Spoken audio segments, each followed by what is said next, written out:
ঘুমানোর আগে 7 বার যদি এই দোয়াটি আপনি পড়তে পারেন, আপনার মনের সব আশা আল্লাহ কবুল করে দেবে। সব আশা আপনার কবুল হয়ে যাবে ইনশাআল্লাহ।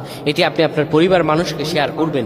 এটি আপনারা যখন দেখবেন শেয়ার করবেন, এটি আপনার একটি শেয়ারে আপনি আমল না করে সওয়াব পেয়ে যাবেন। জানেন সেটা কিভাবে? আপনার এই আমলটি যদি অন্য কেউ শুনে আমল করে, আপনি আমল না করে আর সওয়াব পেয়ে যাবেন। সুবহানাল্লাহ।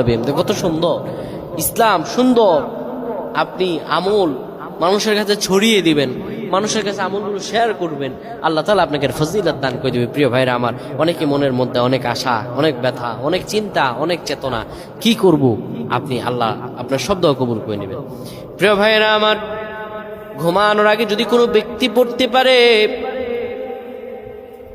ঘুমানোর আগে উযু করার পরে 7 বার যদি পড়তে পারে, ইয়া রব্বানা ইয়া রব্বানা ইয়া রব্বানা, হে আমাদের রব, হে আমাদের রব, আল্লাহুম্মা উগফিরলি ইয়া রব্বানা, এই দোয়াটি যদি 7 বার পড়তে পারে, আমার আল্লাহ রাব্বুল আলামিন তার সমস্ত দোয়াগুলো কবুল আর মঞ্জুর করে নেন।